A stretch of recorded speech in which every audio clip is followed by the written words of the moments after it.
amigos, bienvenidos a Ministerio Comentario y hoy iniciamos una nueva lección que tiene por título ¿Muertos a la ley?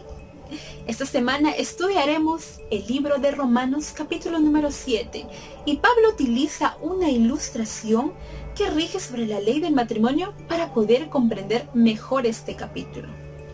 Una mujer casada está sujeta por ley a su esposo mientras él vive. Pero si él muere, esta mujer es libre de poder casarse con alguien más. Si se casa con alguien antes de que él muera, esta mujer está cometiendo adulterio. Esta ilustración de Pablo ha dado diferentes interpretaciones, pero el enfoque es simple y directo. La muerte cambia nuestra relación con respecto a la ley. Así como la muerte libera a una esposa de la ley matrimonial, así morimos a la ley mediante el cuerpo de Cristo. La ley no muere, es eterna, pero somos nosotros quienes morimos a la ley, creyendo y aceptando a Jesús en nuestras vidas a través del bautismo. Hola amigos, mi nombre es Linda Jauregui y esta es la sección Escribe. En esta semana hemos leído Romanos 7. Y en este capítulo, Pablo nos ha enseñado varias lecciones, ¿cierto? A mí en lo personal me han gustado y me han impactado 4 versículos, 19 y 20, el 24 y el 25. Acompáñame a leerlos. El 19 nos dice: porque no hago el bien que quiero, sino el mal que no quiero, eso hago. Y si hago lo que no quiero, ya no lo hago yo, sino el pecado que mora en mí. El 24. Miserable de mí, ¿quién me librará de este cuerpo de muerte? Mas gracias doy a Dios por Jesucristo Señor nuestro. Así que yo mismo con la mente sirvo la ley de Dios, mas con la carne a la ley del pecado. Te reto a escribir Romanos 7, pero si no tienes mucho tiempo, escribe Romanos 7 del 21 al 25 o los versículos que más te impactaron de este capítulo que hemos aprendido en esta semana. También puedes parafrasearlo con tus propias palabras o puedes hacer un mapa conceptual. Lo dejo ya a tu creatividad. Hola, bienvenidos a la parte asimila. Si tenemos que morir a la ley y ser librados de ella, entonces, ¿hay algún problema con la ley? Definitivamente no. ¿Y saben por qué? Porque la ley es pura, santa y buena. Nuestra naturaleza humana minimiza nuestros errores y nuestras deficiencias. En cambio, la ley de Dios nos muestra el pecado tal y como es. Malo. Si fracasamos en entender la ley de Dios, llegamos a enceguecernos ante nuestros propios pecados. Y a Pablo le pasó lo mismo. Él menciona: yo sin la ley vivía en un tiempo. Pablo quiere decir que hubo un tiempo en que no entendió la profundidad del pecado. Y cuando Pablo entendió la ley, él murió. Es decir, que bajo la ley estaba condenado a morir. Como fariseo siempre se había ajustado a los requerimientos externos de la ley, porque él sabía que a las personas que lo cumplían vivirían. Pablo sabía que la ley era una espada de doble filo, porque a las personas que lo cumplían vivirían y a las personas que no, pues morirían. Entonces ahora te toca responder a ti. ¿Hay algún problema con la ley? Hola amigos, esta es la sección Interpreta titulada Una simetría continua. Seguimos hablando acerca de Pablo, quien desde su niñez, a su saber, había sido recto en la ley, circuncidado el 8º día, descendiente del linaje de Benjamín y un orgulloso perseguidor de la iglesia. Sin embargo, todo esto se vino abajo cuando Cristo se le confrontó. Le quitó la venda de los ojos y le mostró el verdadero y único Dios poderoso. Pablo tuvo una conversión completa, no solo en lo que creía, sino en su forma de pensar, en la forma de ver las cosas y en su espíritu, que a partir de ese entonces se sometía a la ley de Dios. Y es esa conversión que Dios quiere ofrecernos, la de nuestra mente y espíritu renovados. Pero no podremos hacerlo si no tenemos una armonía, una simetría entre nuestra mente, espíritu y nuestro cuerpo humano, que es carnal y que se encuentra en una condición pecaminosa. Pablo nos insta a dar muerte a las acciones de la carne con la ayuda del Espíritu Santo. A esto se le llama santificación. La santificación es el proceso de poner las acciones del cuerpo en armonía con nuestra mente renovada. Esta armonía, esta simetría entre la mente y el cuerpo, es una lucha continua en este mundo de pecado. Pero no estamos solos en esto.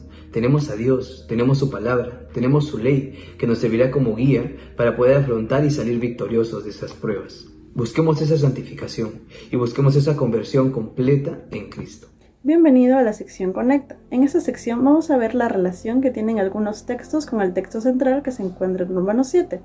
Por ejemplo, el texto que se encuentra en Filipenses 3, del versículo 1 al 16, en el cual Pablo reconoce su condición pecaminosa y también nos dice que por el pecado somos débiles a los deseos de la carne, pero nos insta, al igual que él, a proseguir esta carrera, a vencer las pruebas, a tratar de parecernos más a Jesús y esperar la recompensa, el premio que es la salvación. Ahora te invito a ti a que busques un texto que tenga relación con Romanos 7. Que Dios te bendiga. A la sección Enfoca. Esta semana nos planteamos esta pregunta: ¿qué es lo que te ha ayudado a entender mejor la espiritualidad de la ley de Dios?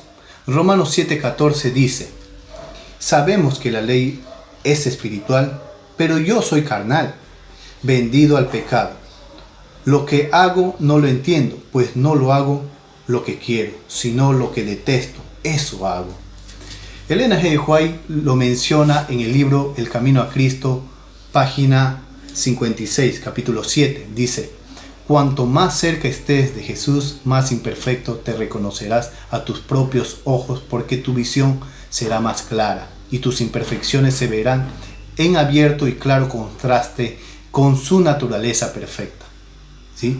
El verdadero crecimiento, querido amigo, de un cristiano conduce a un reconocimiento cada vez mayor de la realidad del pecado en nuestra vida.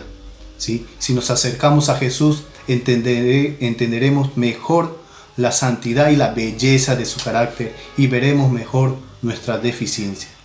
En donde debemos encontrar esa paz es en solo Cristo Jesús, y como dice en la parte inicial de Romanos 7:25, gracias doy a Dios por Jesucristo, Señor nuestro.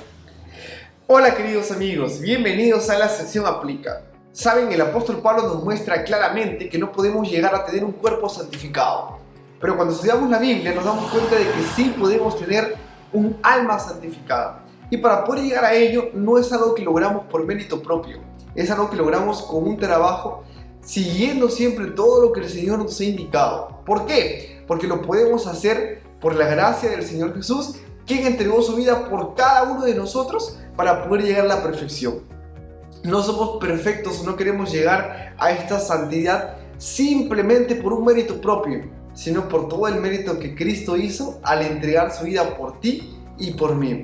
A veces nos podemos preguntar: ¿y cómo es que Dios nos perdona? Bueno, hazte la siguiente pregunta, ¿no? ¿Cómo es que Dios mira a Jesús? Y así como Dios mira a Jesús, es como Dios te mira a ti, porque Él se entregó por ti. Pablo tuvo un encuentro especial con Dios en un momento determinante de su vida. Él se dirigía a Damasco para matar, y es una historia que todos conocemos. Y a pesar de que él llegó a ser uno de los más grandes apóstoles del Nuevo Testamento, si no decir el más grande, a pesar de eso, cuando Pablo escribe en Romanos, el capítulo 7, él dice que él se proponía ser buen cristiano. Sin embargo, había cosas en las cuales él todavía se sentía que estaba fallando a Dios. Y puede que sea nuestra realidad también. Y es que a medida que nosotros nos acercamos con Dios, nos sentimos más pecadores. Sin embargo, yo quiero que nosotros podamos notar algo. En la Biblia hay una historia muy hermosa, en el libro de Zacarías. Encontramos la historia de Josué y el ángel. Es cierto que Josué, el sumo sacerdote Josué, estaba pecador, con vestiduras inmundas que representaban al pecado delante del ángel de Jehová. Y cuando eso pasó, vino el ángel y le mandó a cambiar de vestiduras. Esas vestiduras representan el pecado, ¿sabes?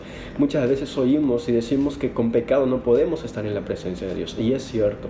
Sin embargo, todos somos pecadores.